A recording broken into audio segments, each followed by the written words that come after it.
Well, welcome everybody to our webinar today on the NIST Risk Framework, new standard, cyber standard of due care. Give you a couple words about my background. I consult in IT governance, enterprise risk management, and risk auditing, also in process automation and technology documentation. I have a certified internal auditor designation from the Institute of Internal Audit, and I've got 30 years of various industry experience in and design services, chip architecture, embedded systems, and things like that. Anyway, so let's get on with the webinar. We're going to cover several things today. We're going to talk about the origins of the framework. What is the framework, a little bit about risk management, then we're going to spend some time on the three components of the framework, the core, the profiles, and the tiers, and then we're going to spend some more time discussing the implications of the framework and how it requires a new standard of due care. Why is the framework developed? Two words, cyber threats. Seeing, as everybody reads in the paper daily, there's an increased amount of cyber intrusions into systems. They're especially concerned about potential intrusions into critical infrastructure. We know there are hackers. There's advanced persistent threats. There's things like Stuxnet. Nation-sponsored intrusions, and we've seen a big wave of retail malware data breaches. If you've been following our series, this is the third, and the prior webinars we've had talked about cybercrime and cyber warfare in detail. So. In response to this, the U.S.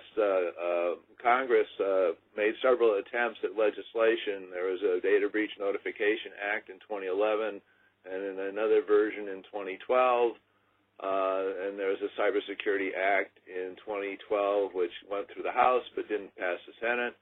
And then there's been this Cyber Intelligence Sharing and Protection Act, which has had a couple of incarnations. None of these got through Congress. There was no agreement. The people who wanted more surveillance or whatever, if you will, and the people who didn't want to be surveilled or thought they were going to be surveilled, they were at loggerheads. So nothing happened. So as a result, in the 2013, the President issued an executive order calling for the development of a security framework to reduce cyber risk to critical infrastructure. And he specifically designated NIST, which is the National Institutes of Standards and Technologies, to produce this by 2014. And some of the criteria that was laid out in the executive order were that this was to address national and economic security challenges. At the federal government level, these cyber threats are viewed as a serious national economic security issue. Another key requirement was the framework needed to be voluntary. It was not going to be able to be mandated for people to adopt it, but it needed to be developed such that it was not going to be too onerous for people to implement. To support that goal, it needed to be collaboratively developed with the stakeholders. So the government just could not come up with something and say, here it is, if they had any expectation that this would be welcomed. I mentioned version 1 that was to be released in 1 year in February of this year. So why is this important? This is really a new paradigm in the cybersecurity thinking. And why do we say that? We say that because this is a risk-based approach to managing cybersecurity. That was a key part of the executive order. NIST has done a lot of work in the last 10 years or so for the government on cybersecurity. They have a couple of special publications There are 800 series, 837 and 853. 837 describes a risk management framework, and 853 defines a set of cybersecurity controls that can be used. If you're a federal agency, you don't have much choice. You're going to get to use the framework. And in fact, the federal government is moving to risk management. There is in addition to the presidential order, the Office of Management and Budget sent out a memo to all agencies calling for them to develop risk management plans. So the government is moving to a risk-based approach to decision making and management. This framework, and it's voluntary. And part of that is, as in the directive, or as the framework says, it was used existing standards, guidelines, and practices. In a year, they weren't going to be able to sit down and come up with a whole new set of practices. Its scope was at least initially was cyber risk to critical infrastructure systems, but as we'll see later, it's rapidly looking like this is going to become something that has wider implications. One other key thing is it was looked at aligning policy issues, business issues, and technology on the cybersecurity arena. And we'll talk about that a little bit.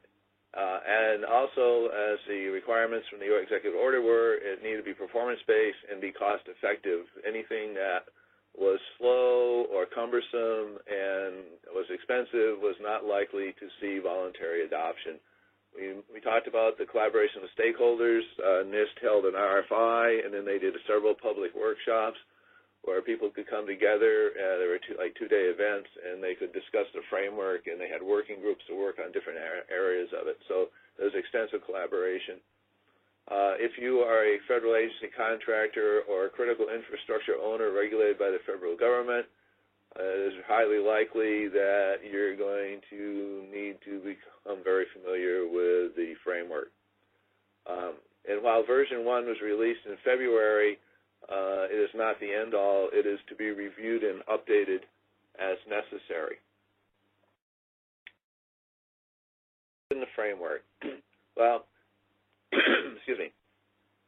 As I mentioned, align cybersecurity with business objectives. That has implications on your governance in your company. When we mean by governance, we mean from the board level, down to operations. There needs to be some kind of recognition of cybersecurity. The framework defines a process. It is not extremely prescriptive on exactly what you do, but it defines in general, or on how you do it, but it in general defines a process and what to do. It is very focused on outcomes. Therefore, it also implies some expectations in an organization's capability and maturity in terms of dealing with cybersecurity. It calls for risk assessment and risk management, the risk management life cycle, so that there's a expectation of improvement over time.